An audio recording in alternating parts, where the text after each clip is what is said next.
Neste vídeo eu vou te mostrar por que não faz sentido narrativo acreditar que Chara está presente em todas as rotas de Undertale. Apesar de essa ser uma ideia muito popular na comunidade, quase ninguém para questionar o quanto ela realmente se sustenta dentro da história do jogo. E o mais curioso é que esse é um assunto quase nunca abordado. Eu pesquisei bastante, e até onde eu vi, esse pode ser o único vídeo do YouTube que trata esse tema. Então se você sempre acreditou que Chara estava com você o tempo todo, assista até o final, porque essa minha análise pode mudar completamente a forma como você enxerga a presença de Chara no jogo. Vamos analisar tudo que Undertale realmente nos mostra sobre quando e por que Chara aparece. A prova que Chara só desperta na Rota Genocida. Se você não sabe, a Rota Genocida do Undertale começa exatamente quando você mata 20 monstros nas ruínas. Independentemente de quanto love você tenha, são necessárias 20 mortes para limpar as ruínas por completo. Esta é a única maneira de iniciar a Rota Genocida. Após a 20ª morte, a rota de fato começa e o jogo sofre uma mudança dramática. A narração na casa de Toriel é diferente. Chara passa se identifica no espelho, e Toriel pode ser morta em um golpe de primeira. Vale a pena notar que para iniciar a Rota Genocida é irrelevante se o primeiro Frogit foi morto ou não. Apenas os monstros encontrados após Toriel sair determinam uma mudança narrativa. Mesmo se o primeiro Frogit for morto, é necessário matar 20 monstros adicionais para a Rota Genocida começar e Chara ser despertada. Após ser despertada, Chara fica confusa, mas logo se recupera, procura por facas, e sente um forte ódio por Toriel. Lembramos que Chara morreu por conta de uma traição de um monstro que dizia ser seu melhor amigo. Chara sofreu uma forte dor emocional e física. Isso justifica ela sentir ódio e estar decepcionada com os monstros, assim procurando por facas e sentindo um forte ódio por Toriel. Vocês podem dizer que seria muito estranho Chara estar confusa após ser despertada, como ela mesma disse, e de uma hora para outra querer procurar facas e matar Toriel, pois não daria tempo de ela se recuperar de seu estado emocional. No entanto, para refutar essa ideia, primeiro precisamos entender quanto tempo Chara fica confusa após despertar, e para isso, é essencial saber o momento exato em que ela desperta. Inicialmente, eu faria um experimento: matar 20 monstros na última sala das ruínas. Mas por acaso descobri que é possível matar apenas 19 monstros nas ruínas, e em seguida, matar Toriel como 20º monstro. E isso já é suficiente para iniciar a Rota Genocida no momento em que Toriel morre. E se a rota começa ali, Chara também desperta nesse ponto. E isso entra em contradição com o que eu disse em minha análise de Chara anterior. Nela, eu dizia que Chara despertava antes da morte de Toriel, via Frisk com as mãos sujas de poeira e, após ver sua morte, entenderia que Frisk queria matar, e por isso começava a ajudar. Como mostrar a contagem de mortes nos save points em Snowdin. Mas se Chara pode despertar só depois da luta com Toriel, então ela não teria presenciado nada do que aconteceu antes. Esse detalhe desmonta completamente minha explicação anterior, já que ela se baseava no despertar de Chara antes da morte de Toriel. Reconhecendo esse erro, voltei a estudar os diálogos do jogo em busca da peça que faltava, até que percebi algo muito importante nos diálogos finais de Chara na Rota Genocida. Minha alma humana, minha determinação, não eram minhas, eram sua. Essa frase é essencial. Ela separa a alma humana da determinação, o que é curioso, já que sabemos que o poder da determinação vem da alma humana. Também sabemos que Chara ainda não tinha acesso direto à alma de Frisk nesse momento, que também está ligado à alma humana, pois ela só a recebe quando Frisk aceita vender a alma no final. Então, por que ela menciona a determinação de Frisk como algo que ela sentiu? A resposta é clara. Chara está falando do sentimento de Frisk. O sentimento da determinação, força de vontade. Ela sentiu a vontade de continuar, a obsessão por avançar e, acima de tudo, a determinação focada em matar. E se iniciarmos a Rota Genocida antes de matarmos Toriel, descobrimos que Chara tem essa mesma determinação ou intenção de matar que Frisk. Outras coisas que reforçam isso é que durante a Rota Genocida, Chara narra em primeira pessoa como se o corpo, a alma e até a determinação de Frisk fossem seus, mesmo mais adiante sabendo que não é. Sou eu, Chara. Eu vejo dois amantes espreitando a beira do caldeirão do inferno, no meu caminho, e todos os momentos que ela possui ativamente o corpo de Frisk. Além disso, Chara sabe exatamente quantos monstros ainda faltam em cada área, mostrando contagens exatas, como 16 restantes, 18 restantes, 40 restantes, mas há um momento muito específico em Waterfall, quando falta exatamente 1 ou 2 monstros. Em vez de simplesmente dizer um restante, como normalmente faria, ela diz: sinto intensamente que ainda resta um, não deveria prosseguir agora. Aqui, Chara claramente não está só contando, ela está sentindo fortemente. Essa fala revela algo além da contagem exata, uma percepção emocional ou espiritual do ambiente, dos monstros e do progresso do genocídio. E se Chara consegue sentir com tanta clareza que um monstro ainda está vivo, faz total sentido que, no exato momento em que foi despertada pelo poder das mortes, ela também tenha sentido o tipo de determinação presente em Frisk, uma determinação voltada para mortes, entendendo assim as suas reais intenções desde o início, mesmo sem precisar vê-las diretamente. Dessa forma, após se recuperar de sua confusão inicial, Chara apenas sentiria o que está acontecendo e entenderia o que Frisk deseja. Mas, é claro, ela ainda precisaria comprovar com seus próprios olhos se Frisk realmente queria aquilo, e caso não quisesse, ela a consideraria um fracasso. Com isso explicado, podemos começar o experimento e responder quanto tempo leva para Chara se recuperar da confusão. Para isso, matei Toriel, e fui até a cozinha cozinha onde temos uma interação confirmada de Chara, e isso deu em torno de 24 segundos. Também foi até Flowey, onde ele fala com Frisk como se ela fosse Chara. O tempo até a sala dele deu 18 segundos, mas como ele nos confunde com Chara também na rota pacifista, sua opinião é menos relevante nesse experimento. Esses tempos são curtos demais para alguém se recuperar de uma confusão realisticamente, mas aqui está o ponto, esse foi o tempo mais curto que é possível obter ignorando o máximo de coisas possíveis. Entretanto, podemos voltar e explorar a casa, dormir novamente e interage com objetos. Ou seja, na prática, Chara pode ter vários minutos de silêncio e reflexão antes de sua primeira fala. Mas isso tudo que eu disse foi uma análise do ponto de vista de gameplay. Quando você para analisar do ponto de vista da lore, descobre que esse tempo da confusão de Chara durou mais tempo do que os 20 segundos de gameplay. O tempo que nós jogando o jogo levamos para fazer as coisas não é igual ao tempo que os personagens percebem dentro da história. Na rota pacifista, é revelado que toda a aventura de Frisk no subterrâneo se passa ao longo de um único dia. Então esse minuto de gameplay pode representar dezenas de minutos dentro da lógica interna da história. Ou seja, o tempo emocional para Chara se recuperar é plausível e até generoso, considerando que ela acabou de despertar. Mesmo na rota genocida, apesar do tom e ritmo serem diferentes, a jornada até o fim do subterrâneo ainda deve levar quase um dia ou metade de um dia dentro da lógica da narrativa. Então sim, há tempo de sobra para que Chara desperte com confusão, observe o cenário, reconheça o que está acontecendo e recupere um pouco dos seus sentidos. Não completamente, pois ela ainda despertou tomada pelo ódio e intenção de matar. Determinação não desperta ninguém da morte. Antes de irmos para esse tópico, preciso te lembrar de deixar o like no vídeo e se inscrever no canal caso esteja gostando. Determinação não desperta ninguém da morte. Algumas pessoas dizem que Chara foi revivida simplesmente pela determinação intensa que Frisk tem, como se ela fosse uma espécie de radiação viva de determinação, e isso por si só teria feito o espírito de Chara despertar, mas esse argumento não se sustenta dentro da lógica do próprio jogo. Primeiro, vale lembrar que reviver alguém, mesmo como espírito, exige condições bem específicas em Undertale. A única ressurreição que o jogo mostra de forma direta que é ligada à determinação é a do Aciel, e isso só foi possível porque Alphys injetou a substância determinação diretamente em uma flor que continha as cinzas de Aciel, ou seja, foi um experimento físico, com o recipiente uma transferência direta de determinação. Não foi algo espontâneo causado por proximidade com alguém muito determinado. Tentar aplicar isso a Chara como espírito gera alguns problemas para a narrativa. Se Frisk pode despertar o espírito de Chara só por ser muito determinada, por que ela não revive os outros 6 humanos mortos? Por que isso não tem consequência nenhuma na narrativa? Por que ela não revive qualquer humano que encontrar no futuro, já que fora do subterrâneo ela ainda tem o poder do reset, a tornando a mais determinada do mundo? Essa teoria implodiria a lógica do mundo de Undertale, pois a presença de Frisk passaria a causar ressuscitações espirituais por onde ela anda, e isso nunca é mostrado nem sugerido no jogo. Além disso, Chara mesma nunca diz que foi revivida por determinação. Obrigado. Seu poder me despertou da morte. Se não foi determinação, o que foi? Vamos explorar esse assunto. Chara não desperta por conta da determinação, e sim por poder. Chara nunca diz que foi despertada pela determinação. O que ela diz, literalmente é: seu poder me despertou da morte. E esse poder, como o próprio jogo deixa claro na rota genocida, não vem da alma ou da determinação, mas sim da morte dos monstros. Logo depois, ela afirma: juntas, nós erradicamos o inimigo e ficamos mais fortes. Em seguida, ela menciona os atributos que aumentamos ao matar: HP, ataque, defesa, Gold, XP, LV. Cada vez que um número aumenta, essa sensação sou eu, Chara.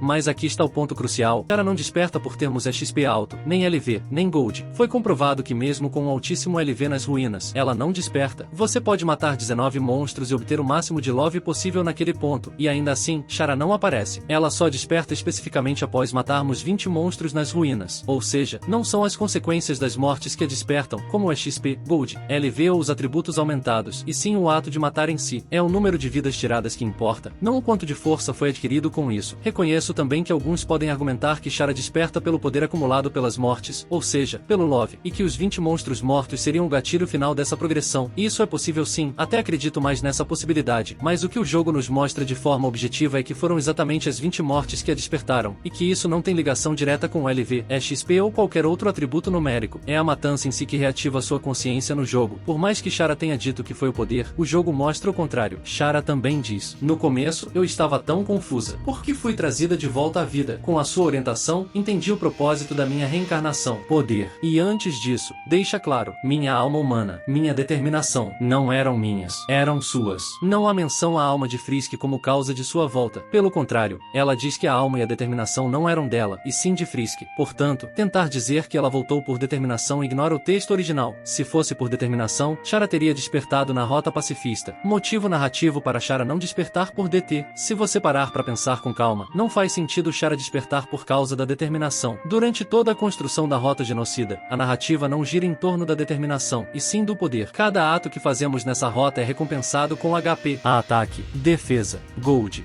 XP, LV, ou seja, a rota genocida é movida por um ciclo de recompensa baseado no poder, não na força de vontade altruísta. Você não ganha amor ao matar, você ganha love, poder. Se Chara fosse revivida por determinação, ela deveria despertar na rota pacifista, porque é ali que a determinação é basicamente o tema central da narrativa. Determinação para não revidar quando te atacam, determinação para poupar inimigos que não querem sua amizade, determinação para seguir em frente sem nunca atacar, mesmo quando é muito mais fácil simplesmente atacar. Em termos narrativos, a rota pacifista é a mais desafiadora emocionalmente, e a que mais exige esforço moral. Se fosse por determinação, ali seria o ambiente perfeito para despertar Chara, mas ela nunca aparece. Agora compare com a rota genocida. Chara desperta depois que você mata 20 monstros, e só então se manifesta. Ela procura facas, calcula quantas vítimas faltam, e fala com você sobre poder. E ela mesma deixa isso bem claro. Obrigado. Seu poder me despertou da morte. Com sua orientação, eu percebi o propósito da minha reencarnação. Poder, não por esperança, não por bondade, não por determinação. É o ato de matar e o poder obtido que traz Chara de volta. E isso faz total sentido narrativo, pois é esse mesmo poder que buscamos com cada morte na rota genocida. Agora irei contradizer alguns argumentos que as pessoas usam para justificar a presença de Chara em outras rotas do jogo. Memórias de Chara. As pessoas que afirmam que Frisk tem memórias de Chara e por isso ela está em outras rotas se baseiam nesses seguintes eventos. No início do jogo, Frisk ouvirá a voz de Asgore, um personagem que ela ainda não conhece, quando morre. Já na casa de Toriel, ao ir dormir algumas vezes, um suposto flashback é acionado fazendo Frisk acordar. Chara, por favor, acorde. Você é o futuro dos humanos e dos monstros. Esse suposto flashback é muito semelhante ao que foi dito a Chara enquanto ela estava morrendo. Chara, você me ouve? Queremos que você acorde. Chara, você tem que se manter determinado. Você não pode desistir. Você é o futuro dos humanos e dos monstros. Em Waterfall, depois de ser perseguida por um Genie, Frisk cai em um canteiro de flores. Antes de acordar, ela experimenta supostas memórias. Parece que veio daqui. Ah, você caiu, não é? Levante-se. Chara, né? É um belo nome. Meu nome é. E a suposta memória compartilhada por Chara acaba. Esses são todos os supostos fatos que as pessoas usam para afirmar que Chara está sim presente em outras rotas. Entretanto, irei refutar uma por uma usando a lógica do jogo e a sua narrativa. De quem são as memórias que vemos no jogo? Começando com as telas de Game Over. Essas falas no Game Over são de fato de Asgore para Chara, como apontado pelas fitas do laboratório verdadeiro. Mas são só isso, palavras. Frisk não ouve essas palavras quando morre. Essas são palavras simbólicas, não interferem na lore. São iguais ao nome Chara quando você salva o jogo, não são de verdade. Na lore de Undertale, não está escrito o nome Chara no save, e sim Frisk. Isso se confirma com o fato de existirem rotas sem salvamento. Se você não salvar, logo Frisk não salva. Na luta contra Ciel, Frisk tenta alcançar o seu save, mas ela nunca salvou. Logo todos os saves que fazemos ao longo do jogo, na verdade estão escritos o nome Frisk no lugar de Chara. As telas de Game Over são a mesma coisa. Frisk não vê nenhuma tela de Game Over quando morre, ela só volta pela determinação. O jogo usa essas frases como estilo, não como transmissão literal de memórias. Um ótimo exemplo é a própria experiência do Flowey com a morte. Ele conta que, depois de ser morto, de repente acordou no último ponto de salvamento, como quem desperta de um pesadelo, exatamente o que acontece com Frisk. O jogo também frequentemente apresenta informações que Frisk não presencia pessoalmente, mas que nós, enquanto jogadores, vemos para fins narrativos. Por exemplo, a cena inicial explicando a guerra é algo que Frisk não teria como lembrar, mas que assistimos como jogadores para compreender o contexto. O mesmo vale para as mensagens de tela de morte. Elas não são memórias que Frisk vê, mas sim um recurso narrativo. Ignorar isso seria supor que Frisk, de alguma forma, assistiu à guerra entre humanos e monstros em primeira mão, o que sabemos que não é verdade. Por último, em nenhum momento foi estabelecido na narrativa que Frisk de fato viu essas memórias. Se Frisk não tem essas memórias, quem tem? Não há razão para Frisk ver as memórias de Chara. Entretanto, existe outro personagem que comprovadamente nos acompanha ao longo do jogo inteiro e que conhecia a Chara pessoalmente, a Ciel, vulgo Flowey. As lembranças que vemos ao longo do jogo não pertencem a Frisk, mas ao Flowey. Isso fica confirmado na batalha final contra o Ciel, onde o código do jogo redireciona o jogador para a sala 332. A sala 332 é nomeada de Room_Ciel Memory e contém